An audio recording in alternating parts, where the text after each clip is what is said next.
और आज हम डिस्कशन करेंगे कि इमरजेंसी जो कि भारत में लगाई जाती है उसके प्रोविजंस क्या हैं बेसिकली। तो आप जानते होंगे क्योंकि ये एक पॉलिटिकल मुद्दा रहता है बेसिकली, बीजेपी अगेंस्ट कांग्रेस ये सब बहुत चलता है मीडिया में, न्यूज़ में। बट आज हम इसको समझने की कोशिश करेंगे कि एक्चुअली में हुआ क्या था और इसके प्रोविजंस क्या हैं। तो ये वीडियो एक एजुकेशनल वीडियो है, इसमें मैं बीजेपी कांग्रेस वो वाली चीज़ें डिस्कस नहीं करूंगा, बल्कि एग्जैक्टली जो कॉन्स्टिट्यूशन के अंदर पार्ट 18 में जो लिखा हुआ है वहाँ से पढ़ाई करेंगे। क्या ऐसा हुआ था कि अब जैसे यहाँ पर आप स्क्रीन में देख सकते हैं कि मोदी जी हैं जो उन्होंने सिख बने हुए हैं वो, तो ऐसा हुआ था, ऐसी क्या नौबत आ गई थी, चलिए देखते हैं।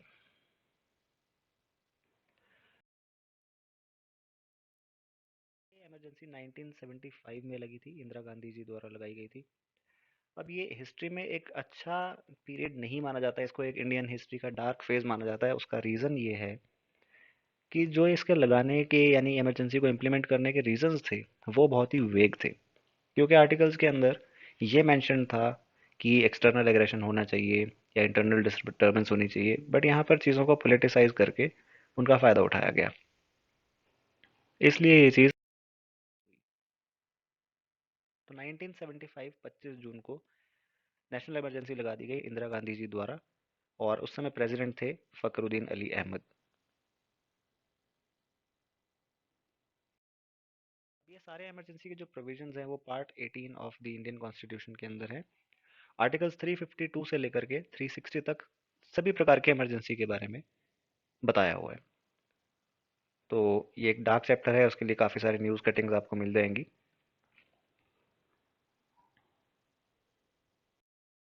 अमेंडमेंट का आपको नाम सुनने को मिलेगा पूरे लेक्चर में या जब भी आप इमरजेंसी की बात करेंगे कि 44th अमेंडमेंट क्या थी। तो बेसिकली 1978 के अंदर एक अमेंडमेंट की गई थी ताकि जो इंदिरा गांधी जी ने किया ऐसा कोई दोबारा ना कर सके, यानी कि उतना इतना टफ बना दिया गया इमरजेंसी को इम्प्लीमेंट करना, और उसे हटाना काफ़ी इजी बना दिया गया। यानी बेसिकली अब तभी आप नोटिस करेंगे कि 1975 के बाद से फिर लगी ही नहीं इमरजेंसी, कारगिल युद्ध हुआ तब भी नहीं लगी। तो ऐसा क्या इसमें अमेंडमेंट थी बेसिकली, वो हम आगे जानेंगे।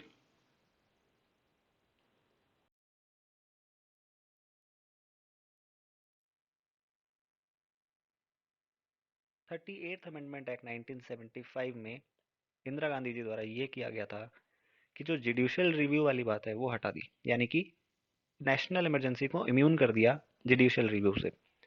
इसका मतलब कि जुडिशरी कोई एक्शन नहीं ले सकती थी अगर जो इमरजेंसी है वो ठीक तरीके से नहीं लगाई गई। बट लेटर ऑन बाद में वही 44th अमेंडमेंट की वजह से इसे हटाया गया, और अब अभी प्रेजेंटली ये जुडिशियल रिव्यू के अंडर है।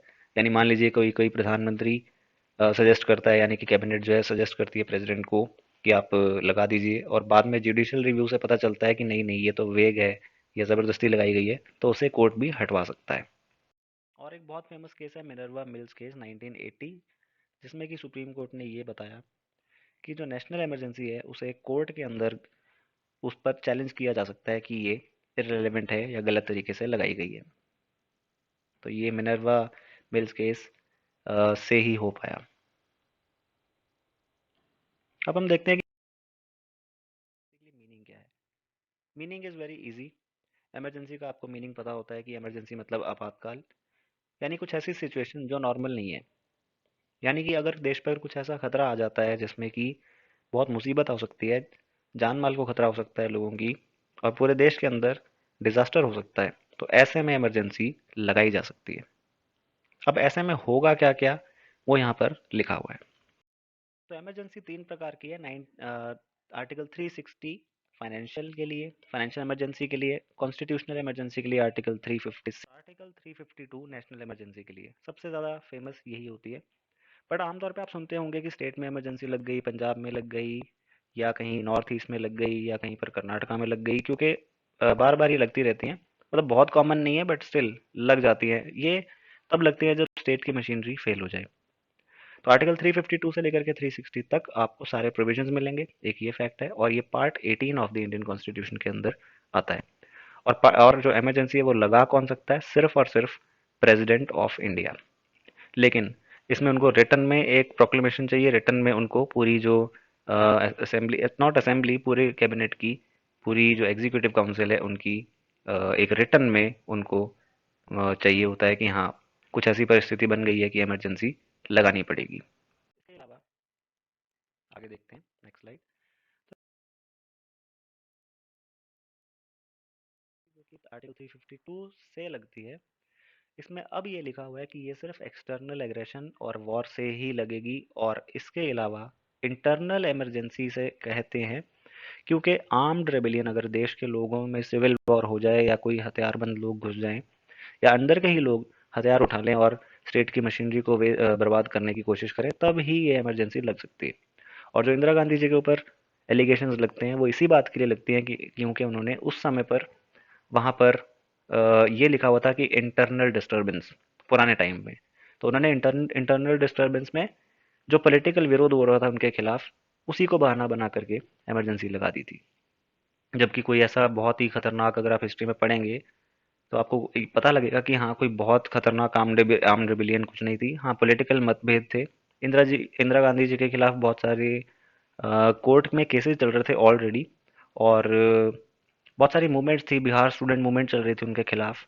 तो इस वजह से काफ़ी सारा पॉलिटिकल विरोध हो रहा था, और पूरी तरह से ये देखा जा सकता था कि उन्होंने सिर्फ पॉलिटिकल इन्फ्लुएंस में आकर के एक इमरजेंसी लगा दी जिससे पूरे देश को नुकसान हुआ।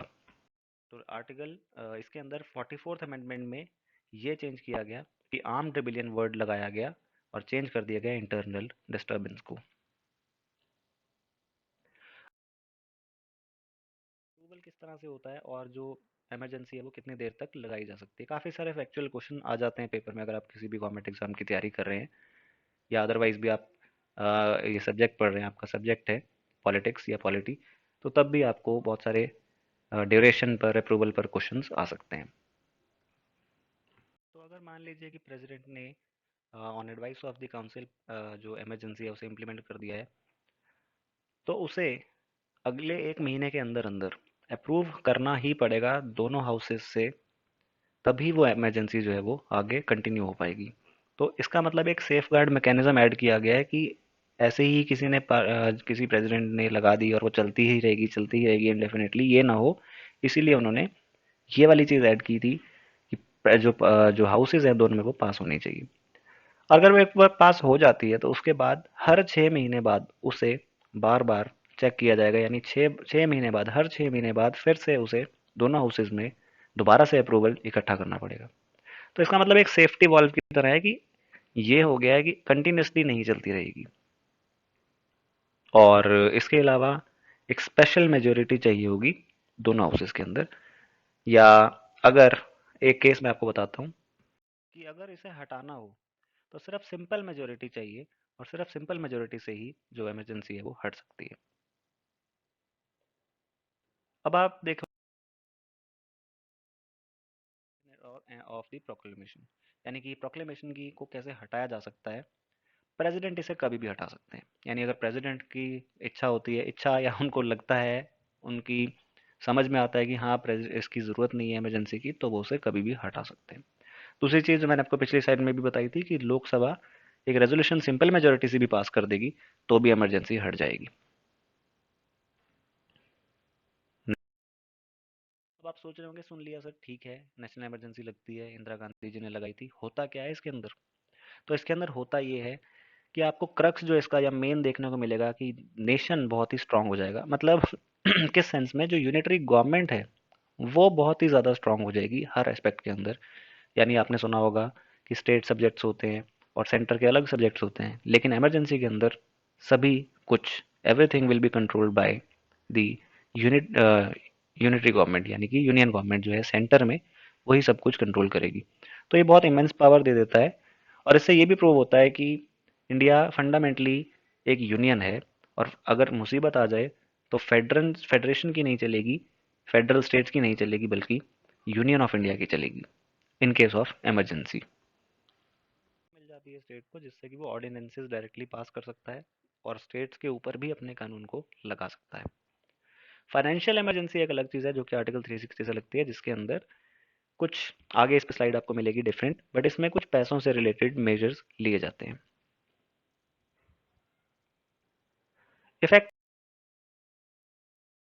अब यही है एक्चुअली प्रॉब्लम सबसे ज़्यादा, कि जो इसके लिए जो इतना विरोध होता है, और आज तक हम सुनते हैं कि 1975 में इंदिरा गांधी जी ने लगाई थी। आज भी न्यूज़ डिबेट्स में आपको सुनने को मिल जाएगा ये चीज़। वो इसलिए क्योंकि फंडामेंटल राइट्स आपके जो हैं वो सभी के सभी नल एंड वॉइड हो जाते हैं टेम्परेरीली, जब तक कि इमरजेंसी है। लेकिन हाँ, यहाँ पे मैं आपको बता दूं कि दो ऐसे फंडामेंटल राइट्स हैं जो इमरजेंसी के बावजूद भी नहीं हटाए जा सकते। वो है आर्टिकल 20 एंड 21। ये बहुत इंपॉर्टेंट फैक्ट है, ध्यान रखना है आपको। जो बहुत ही प्राइमरीली राइट टू लाइफ, इस तरह के आपके जो आर्टिकल्स हैं वो नहीं हटाए जा सकते। जो बाकी फंडामेंटल लॉज हैं, जो कि फंडामेंटल आपको राइट्स मिलते हैं आर्टिकल 19 के अंदर, वो सभी के सभी खत्म हो जाते हैं। लेकिन हाँ, इमरजेंसी जैसे ही खत्म हो गई, वो ऑटोमेटिकली दोबारा से ऑन ग्राउंड आ जाएंगे। उनके लिए दोबारा से कुछ उनको पास करने की जरूरत नहीं है, या उनके लिए कुछ ऑर्डिनेंस ला, वो ऑटोमेटिकली रिवाइव कर जाते हैं।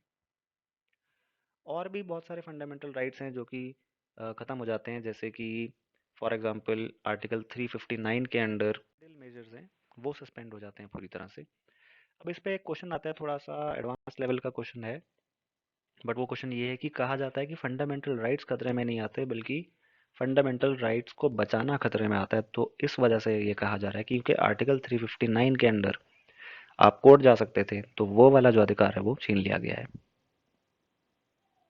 लेकिन हाँ, आर्टिकल 20 और 21। अब तक इमरजेंसी कितनी बार लगी है? तो देखो, मेनली जो नेशनल इमरजेंसी की मैं बात कर रहा हूँ, जो कि आर्टिकल 352 से लगती है, वो 3 बार लगी है। 1962 में लगी थी, चाइना ने अटैक किया था, वॉर हुई थी, और वो काफ़ी देर तक चला था।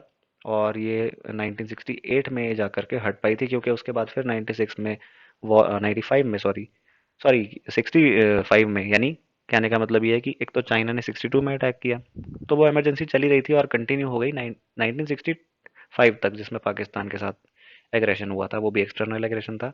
तो ये जाके हट पाई 1968 में। उसके बाद दोबारा इमरजेंसी लगी 1971 में। इसमें फिर आपको पता है बांग्लादेश लिबरेशन वॉर हुई थी, वहां पे फिर से लगी इमरजेंसी। बट 1975 वाली वो थी जो इंटरनल डिस्टरबेंस वाली इंदिरा गांधी जी ने लगाई थी। तो ये थी, ये 3 इमरजेंसीज आज तक जो टोटल लगी हैं, और वो भी आखिरी वाली भी हट गई थी 19।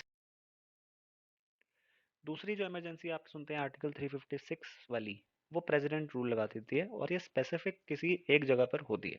यानी कि इसे पूरे देश में लगाने की जरूरत नहीं है, ये पर्टिकुलरली जो रीजन डिस्टर्ब्ड है, जहाँ की स्टेट मशीनरी काम करना बंद कर गई है, जहाँ पे कोई इलेक्शन ढंग से नहीं हो पा रहा है, जैसे जम्मू कश्मीर में लग जाती थी ये बार बार जब वहाँ पे स्टेट हुआ करती थी, तो तब प्रेसिडेंट रूल लगता था। और अन्य स्टेट जहाँ पे भी कॉन्स्टिट्यूशनल मशीनरी फेल हो जाती है, वहाँ पर प्रेसिडेंट रूल अक्सर लगता रहता है।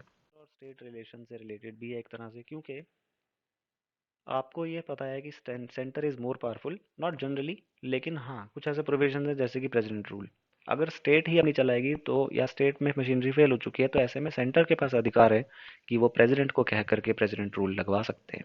विच मीन्स कि अल्टीमेटली फिर हमें एक सबूत मिलता है कि yes, union as a whole यानी सेंट्रल गवर्नमेंट को ज़्यादा पावर दी गई है कॉन्स्टिट्यूशन के अंदर। और इसके अलावा फाइनेंशियल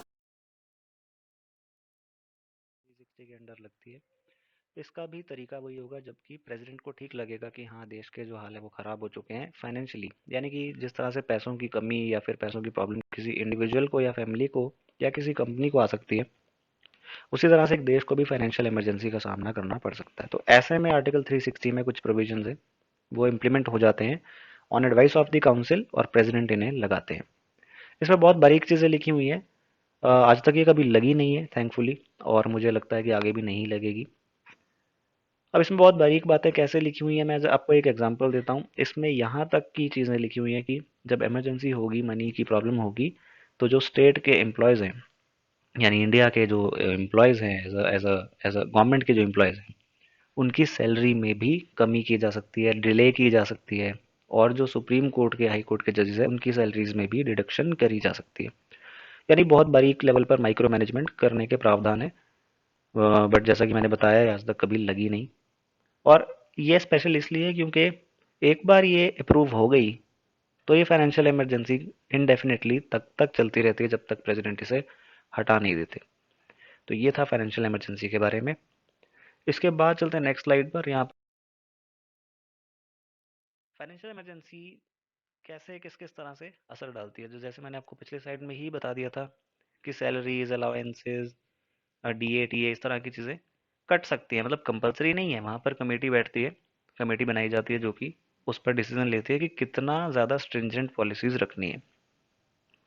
और जो स्टेट के डिसीजन हैं फाइनेंशियल, वो भी फिर यूनियन लेने लगता है। तो यहाँ पे फिर से हमें दिखता है कि यूनियन ज़्यादा स्ट्रॉन्ग स्ट्रॉन्ग है इन कंपैरिजन टू स्टेट्स। जितने भी मनी बिल्स हैं या जितने भी फाइनेंशियल बिल्स हैं प्रेसिडेंट के पास जो पड़े हुए हैं, आई मीन जो स्टेट के पास पड़े हुए हैं, स्टेट लेजिस्लेचर के पास जो पड़े हैं, जो उन्होंने बनाए हैं, वो आगे जाएंगे प्रेसिडेंट के पास, यानी देश के प्रेसिडेंट के पास। तो इससे फिर पता चल रहा है कि नेशन की यूनिटी यानी यूनियन गवर्नमेंट जो है वो ज़्यादा स्ट्रांग हो जाती है। और जैसे कि मैंने आपको बताया कि अलाउंसेस वगैरह में कमी, और इवन जो जजेस हैं सुप्रीम कोर्ट के हाई कोर्ट के, उनमें भी कमी की जा सकती है, उनके पैसों में यानी डिडक्शन की जा सकती है। ये रखना है कि ये आर्टिकल 360 की वजह से इम्प्लीमेंट होती है। तो हमने काफ़ी सारे प्रोविजंस देख लिए, डिफरेंट डिफरेंट आर्टिकल्स देख लिए। अब इसका क्रिटिसिज्म देख लेते हैं, यानी कि जो इमरजेंसी, देखिए कॉन्स्टिट्यूशन के अंदर जितनी भी चीज़ें हैं सब पर हम वाद विवाद करते हैं, यानी कि जनरल पब्लिक जो है से लेकर के पॉलिटिशियंस, सभी समझदार लोग, लॉयर, जजेस, कोर्ट्स, सभी लोग जो हैं जुडिशरी, इस पर डिस्कशन करते हैं कि काफ़ी टॉपिक्स पर डिस्कशन करते हैं कि क्या ये ठीक है या गलत है, इसमें क्या चेंज लाने की ज़रूरत है, क्या अमेंडमेंट लाने की ज़रूरत है। तो ऐसे ही इसकी भी क्रिटिसिज्म था और अभी भी है, क्योंकि पहले तो खैर वो हमें दिख ही गया। और मैं आपको एक बात बताता हूँ, बी आर अम्बेडकर जी ने ये बोला था, माना था कि हाँ, जब वो कॉन्स्टिट्यूशन बना रहे थे, मतलब अकेले नहीं बना रहे थे वो, सारी जो असेंबली थी वो बना रही थी, तो उन्होंने ये माना था खड़े होकर कि हाँ, मैं मानता हूँ कि इमरजेंसी का जो प्रोविजन है वो फ्यूचर में प्रॉब्लम क्रिएट कर सकता है, मतलब संभावना है। और ऐसा हो भी गया 1975 के अंदर। तो अभी भी क्रिटिसिज्म अभी भी बचते हैं, यानी कि क्या अभी भी अगर हालांकि लगानी बहुत मुश्किल है, लेकिन अगर लग जाती है तो स्टिल कुछ, चाहे 2 महीने के लिए, 6 महीने के लिए बहुत एक्सट्रीम पावर्स मिल जाती हैं स्टेट से हटा करके यूनियन को। तो ये इसका एक क्रिटिसिज्म है कि प्रेसिडेंट एक डिक्टेटर की तरह बिहेव करता है, फाइनेंशियल एनाटॉमी छीन ली जाती है स्टेट्स की। और इसके अलावा ये भी इसमें है कि जो फेडरल स्ट्रक्चर है वो कमज़ोर होता है, यहाँ पर दिखता है हमें। तो इस तरह का इसका क्रिटिसिज्म है। कुछ समझ में आया होगा, कुछ डाउट्स होंगे, क्योंकि ये बहुत बड़ा टॉपिक था। एक अलग से वीडियो में कोशिश करूंगा लेके आऊंगा कि इमरजेंसी जो 1975 वाली थी, इंदिरा गांधी जी वाली, जो ज़्यादा फेमस है एक्चुअली पॉलिटिकल रीजंस की वजह से, उस पर एक सेपरेट वीडियो में ले आऊंगा। कुछ डाउट्स होंगे आप नीचे लिख देना। Thanks a lot.